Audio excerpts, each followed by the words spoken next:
मोदी जी, बंगाल की तरफ चलते हैं। वेस्ट बंगाल में जो है इस बार चुनाव काफ़ी ज़ोरों में लड़ाई हो रही है। पिछली बार जब आप 2019 में 18 सीट लाए थे 42 में, तो लोग चकित रह गए थे। लोगों को उम्मीद नहीं थी कि आप 18 सीट लाएंगे। इस बार आपके एक नेता ने कहा है कि 36 सीट आ सकती है। राजनाथ जी ने मुझसे इंटरव्यू में कहा था कि 36 सीट आ सकती है। कैसे देख रहे हैं इस वक्त माहौल को? देखिए, जहाँ तक लोगों का चकित वाला जो आप कह रहे हैं ना,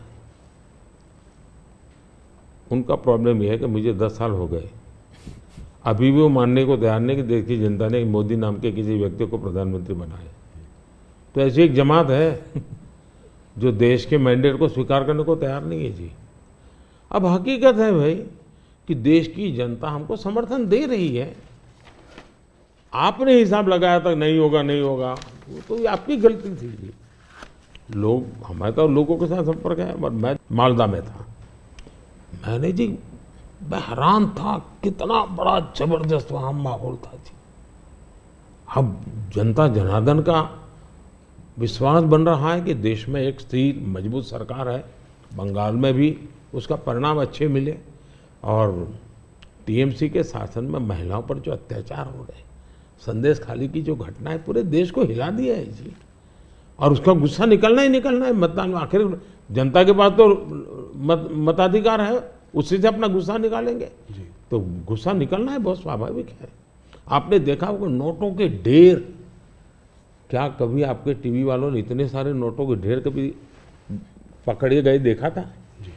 पिछले कुछ सालों में आप लगातार 50 करोड़ के ढेर, 300 करोड़ के ढेर, 250 करोड़ के ढेर, 200 करोड़ के ढेर, देश चौंक गया है जी। आप कितना इसको दबाने की कोशिश करो, लेकिन देश के दिल दिमाग में स्थिर हो चुका है कि ये लूटने वाले लोग हैं। तो इस बार जीत और बड़ी होगी। बिल्कुल क्लीन स्वीप कर रहे हैं।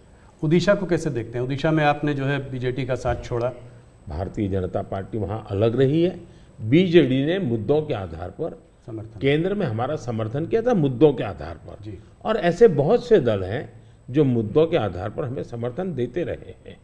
तो बीजेडी का हमारा नाता हो रहा, राज्य के अंदर हम बिल्कुल, उड़ीसा की पूरी अस्मिता खत्म हो रही भाई। उड़ीसा की अस्मिता संकट में है।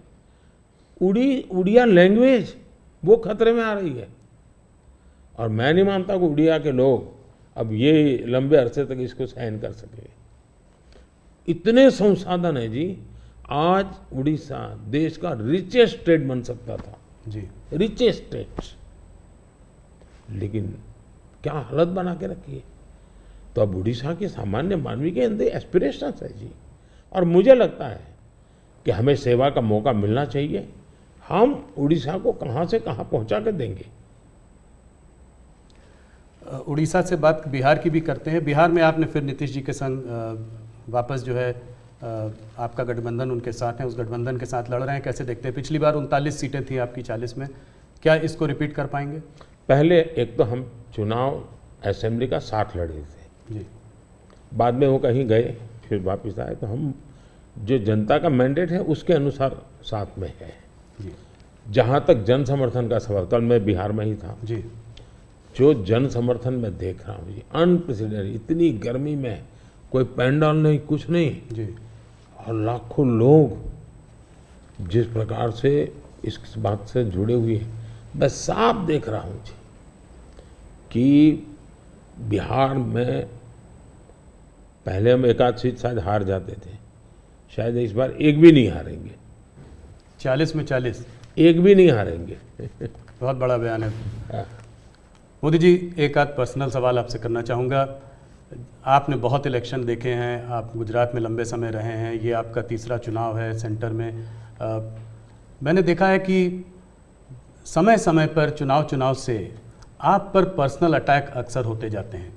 कहीं पे कभी बोला जाता है मोदी को गोली मार दो, कभी बोला जाता है सर फोड़ दो। अभी हाल फिलहाल में राहुल गांधी ने भी आप पर आपको कुछ ऐसे शब्द बोले हैं जो कि पर्सनल अटैक के तौर पर उनको भी देखा जा सकता है। ये ऐसा मोदी के साथ क्यों होता है?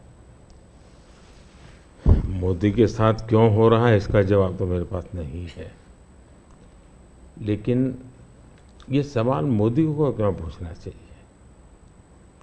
ये सवाल इस देश में चर्चा का होना चाहिए कि सार्वजनिक जीवन में आखिर मोदी का गुनाह क्या है। वो पीएम बना वही गुनाह है ना। मतलब आप जो भी गाली देते प्रधानमंत्री को दे रहे हैं। अब प्रधानमंत्री को इस प्रकार से सर फोड़ देंगे, या कभी मेरी माँ को गाली देना, कभी ये।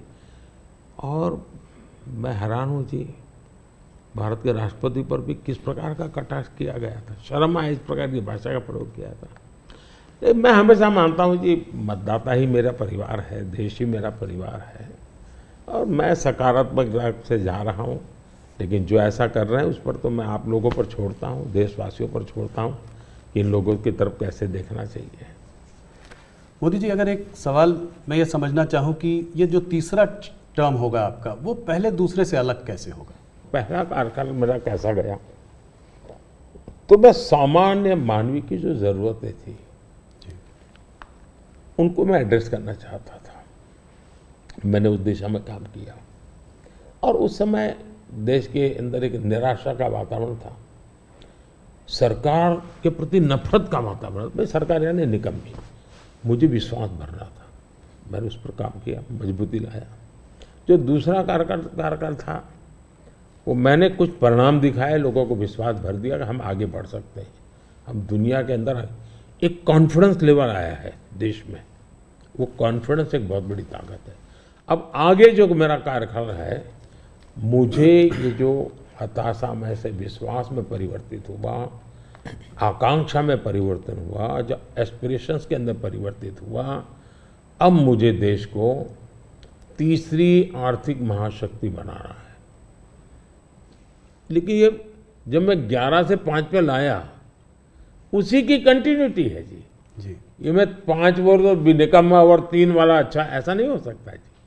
तो पहले मनमोहन सिंह के समय पर 11 तक थे, हम जोर लगा करके 5 पर ले आए, अब जोर लगा करके 3 पर ले जाएंगे।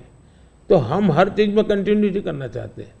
अब जैसे बिजली, हमने बिजली पहुंचाने का बड़ा अभियान चलाया, बिजली पहुंचा दी।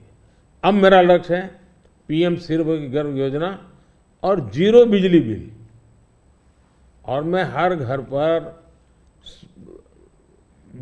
सोलार सिस्टम लगे, और मैं सिर्फ बिजली का बिल 0 चाहता हूँ, इतना ही, मैं 3 चीज़ें चाहता हूँ। एक, हर परिवार का बिजली का बिल 0 हो।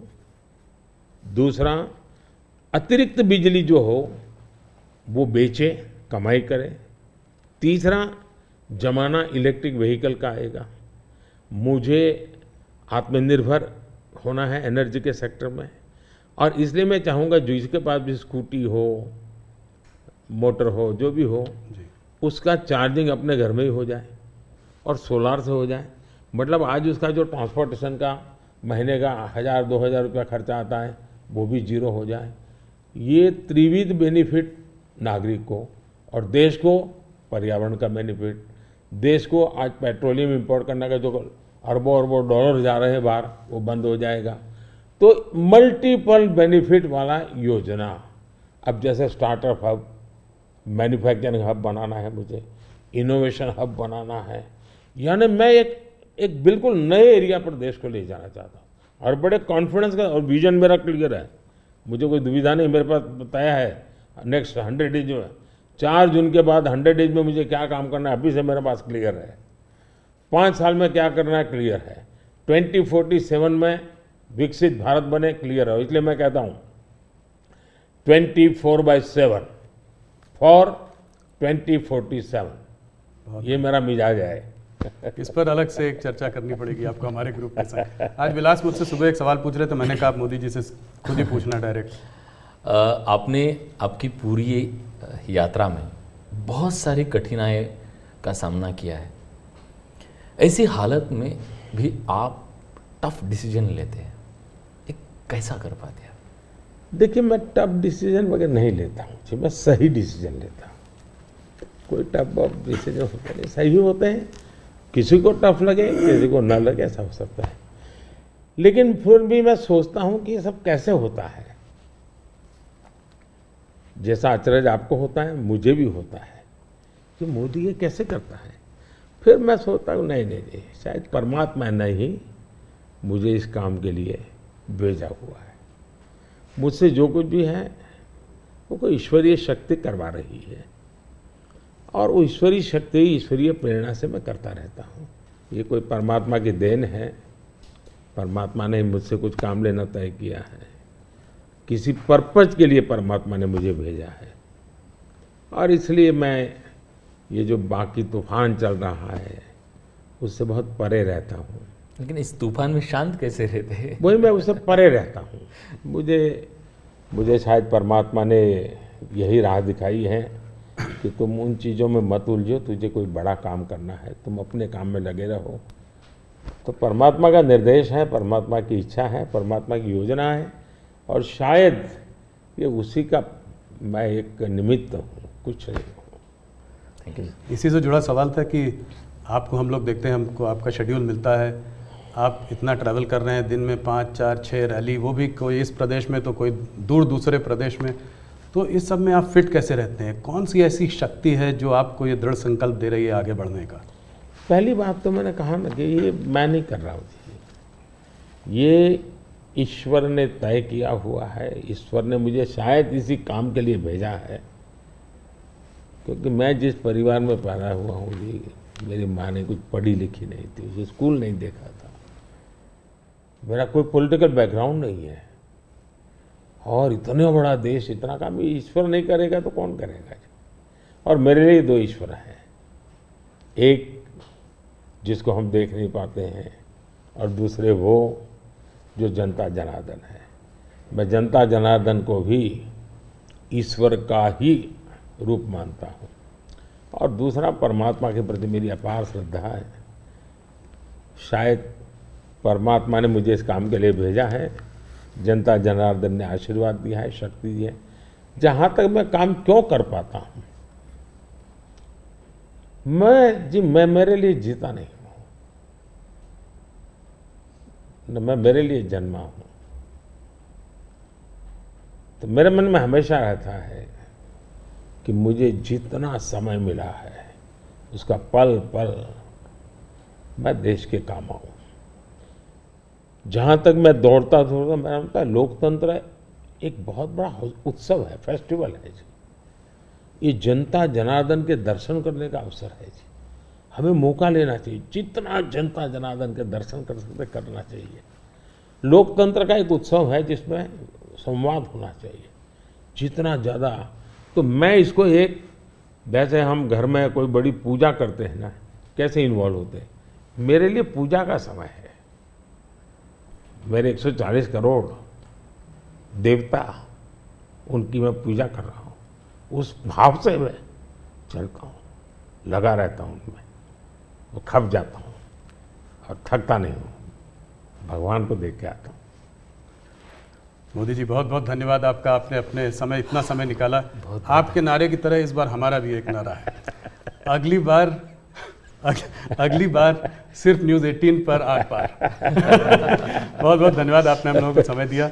चलिए, बहुत बहुत धन्यवाद। धन्यवाद। सगळ्यांना माझे नमस्कार। सगळ्या महाराष्ट्रातल्या जनतेला